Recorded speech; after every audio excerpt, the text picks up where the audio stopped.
Bonjour, ici Julie.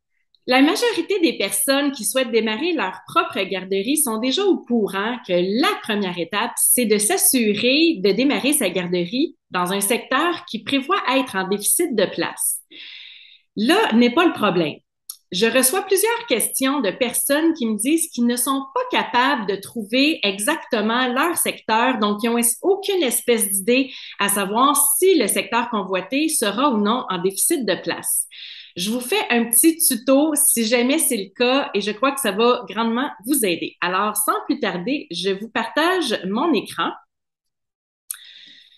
Alors, première étape, vous allez sur le site du ministère de la Famille, donc mfa.gouv.qc.ca.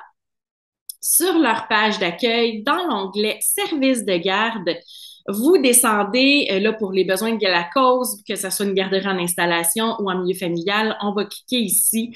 Le chemin est plus facile sur Centre de la petite enfance et garderie. Ensuite de ça, dans le menu de gauche, on clique sur Ouverture d'un service de garde.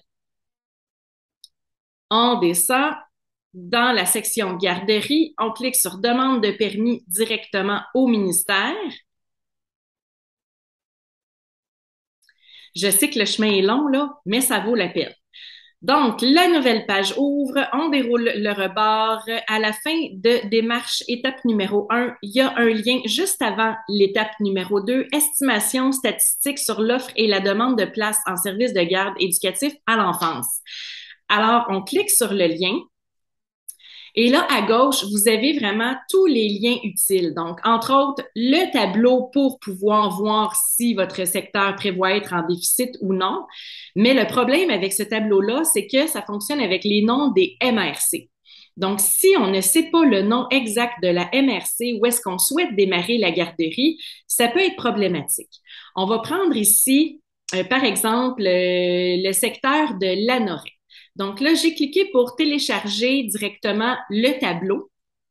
Et là, le tableau, bon, moi, il se télécharge directement dans mon ordinateur. Il ne s'ouvre pas à l'écran. Alors, si vous avez un ordinateur comme moi où on doit télécharger le tableau et qu'il ne s'ouvre pas, ben, on a juste ensuite à cliquer pour que le tableau puisse s'ouvrir. Il y a d'autres ordinateurs qui, eux, automatiquement, le tableau va s'ouvrir. Donc, tout dépendant, c'est soit que le tableau ouvre, vous avez l'info, ou vous téléchargez et ensuite vous l'ouvrez. Alors voilà, le tableau ouvre. J'espère que vous voyez ce que je vois présentement. Deuxième tableau. Ah, peut-être que vous ne voyez pas. Je vais le faire d'une autre façon pour être sûr que vous ne manquez pas l'information. Donc, si jamais le tableau ouvre pour vous, tant mieux. Sinon, là, je ne suis pas certaine que vous voyez ce que j'ai à l'écran. Donc, je vais arrêter mon partage pour pouvoir vous partager. Je peux-tu vous partager le tableau? Oui. Super. Donc, le super tableau, si on passe au deuxième onglet, en fait, tableau de bord, euh, là, je vais essayer de pas dérouler trop rapidement, là, parce que on voit vraiment à gauche toute la liste des MRC au complet. Je sais que ça ressemble à une grille de bingo avec tous les chiffres. Ne paniquez pas. Dans le fond, nous, ce qui nous intéresse, c'est vraiment juste l'avant-dernière colonne qui est en fait le solde de place prévu pour 2024. Alors, la majorité des gens savent qu'on doit chercher un secteur qui prévoit être en déficit de place, donc qui a un chiffre négatif dans l'avant-dernière colonne, d'au moins du nombre d'enfants qu'on souhaite accueillir. Donc, si on souhaite accueillir 80 enfants, par exemple, pour une garderie en installation, ben ici, un secteur qui serait juste en négatif de 31 places, ça serait pas un secteur souhaité.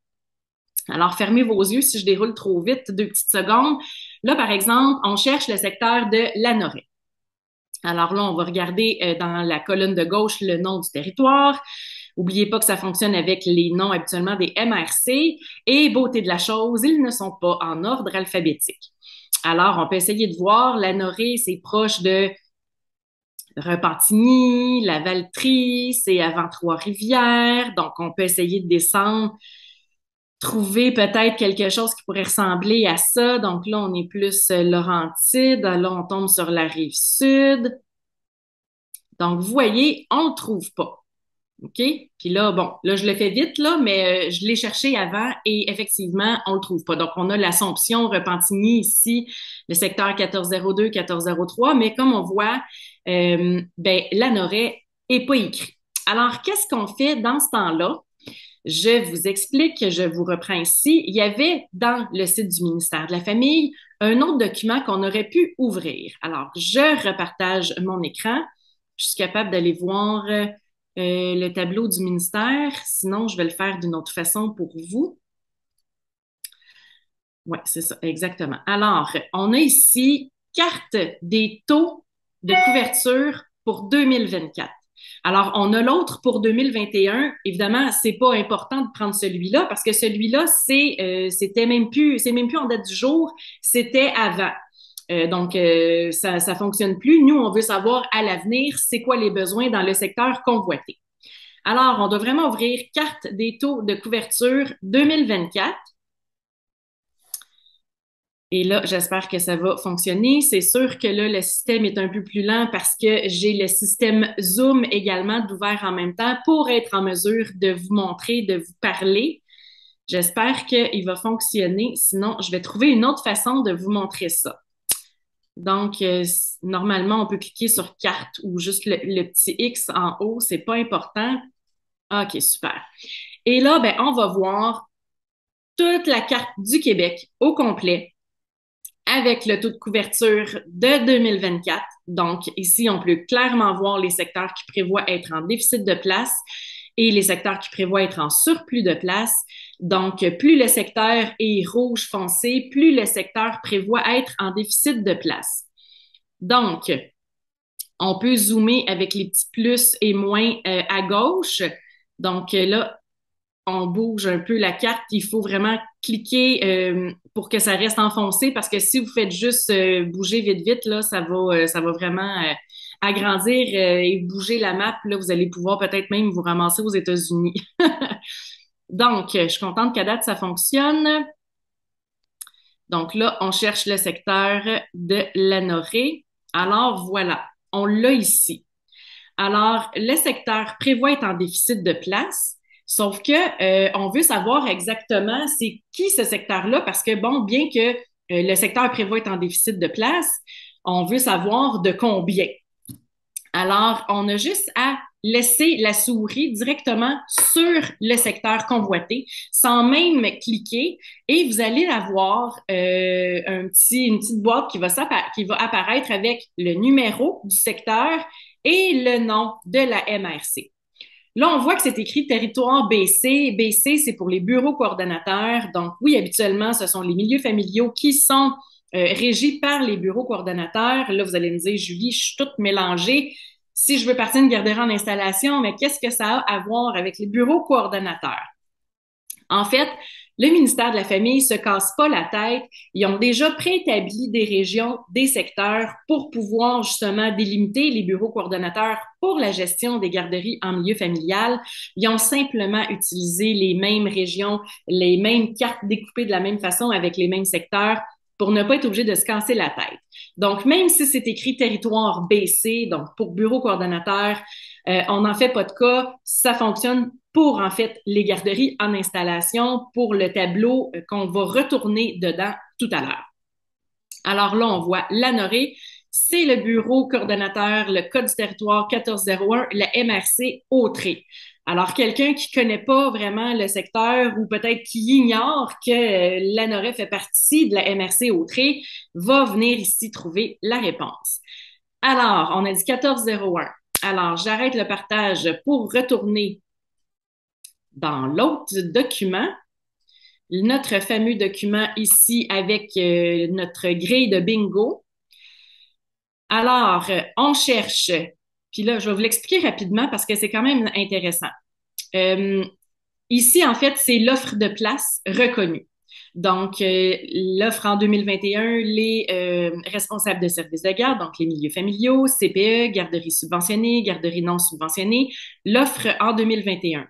En réalisation, C'est les garderies qui ont obtenu un feu vert avec leur projet qui sont en train de poursuivre, donc sont en train de construire leur garderie et ils ne sont pas encore en opération. Donc, ensuite de ça, les enfants en attente sur une liste, par exemple, d'attente sur la place 05.